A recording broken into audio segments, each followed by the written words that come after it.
Sean bienvenidos a Ciclismo Internacional y Latinoamericano. En un país que cabe en un bolsillo del continente, donde las rutas de tierra se enredan como venas cansadas y el horizonte siempre parece un poco más lejos para los hijos de los pobres. Un muchacho de Maldonado pedaleó hoy como si el viento le debiera una deuda antigua. Llovía sobre Bulgaria, llovía sobre Burgas, sobre Silvén, sobre los campos abiertos que miran al Mar Negro y pierden fuerza tierra adentro. Pero la lluvia, que para los señoritos del World Tour se les molestia y cálculo, para Guillermo Tomás Silva, causa era apenas un idioma conocido. El mismo que aprenden desde niños los uruguayos que salen a entrenar antes del amanecer, cuando todavía nadie sabe sus nombres y las ruedas levantan barro sobre los caminos, donde el ciclismo no promete fama ni dinero, apenas dignidad. La segunda etapa del Giro de Italia del 2026 amaneció larga y cruel, 221 kilómetros desde Burgas hasta Veliko Tarnovo, la vieja capital medieval búlgara. Una etapa de trampa, de esas que parecen llanas en el papel y terminan destrozando cuerpos y jerarquías. 3 puertos de tercera categoría, descensos mojados, caídas en cadena, el pelotón partido por el miedo y el asfalto convertido en un espejo traicionero. Durante horas mandaron los equipos grandes, como siempre, el control elegante de los poderosos, los trenes perfectamente alineados, los favoritos escondidos detrás de gregarios millonarios. Adelante aparecieron los nombres esperados: Jonas Vingegaard, frío calculador, Tom Pidcock buscando sorprender, algunos aventureros italianos intentando incendiar la carrera antes del final. Parecía escrita la postura habitual del ciclismo moderno, los gigantes peleándose entre ellos mientras el resto apenas sobrevivía. Pero el Giro tiene memoria de pueblo, y el ciclismo, cuando quiere, todavía sabe contar historias imposibles.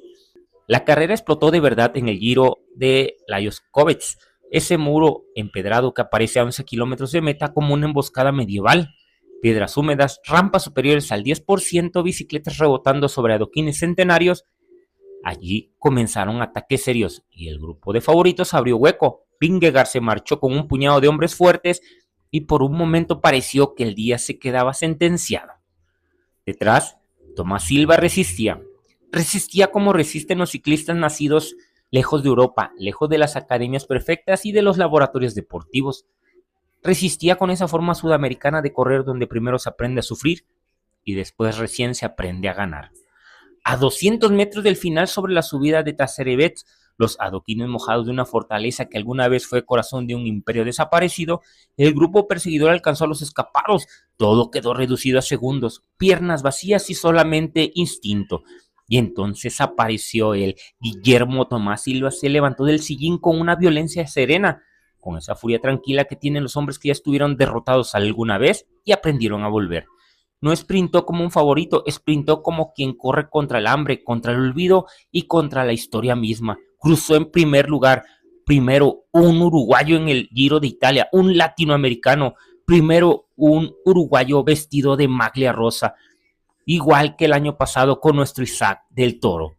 Por un instante, mientras el agua seguía cayendo sobre Bulgaria y los fotógrafos corrían detrás del nuevo líder, el ciclismo volvió a parecerse a esas viejas historias donde todavía ganaban los improbables. Los corredores del Astana lo abrazaron incrédulos. Nadie esperaba aquella escena. El equipo kazajo, que llegaba al Giro más como actor secundario que como protagonista, celebraba ahora una victoria histórica. Tomás lloraba apenas, como lloran los hombres que no terminan de entender si lo que viven es realidad o un recuerdo adelantado. Porque detrás de esa imagen había muchos años invisibles. Había rutas de Maldonado castigadas por el viento del Atlántico, había entrenamientos en bicicletas viejas, había carreras barriales donde el premio apenas alcanzaba para pagar la comida. Había días enteros viajando en omnibus para competir, había abandono también porque Tomás Silva, como tantos ciclistas latinoamericanos, estuvo cerca de dejarlo todo cuando entendió que el talento no siempre alcanza para sobrevivir. Uruguay nunca fue la tierra fácil para los ciclistas.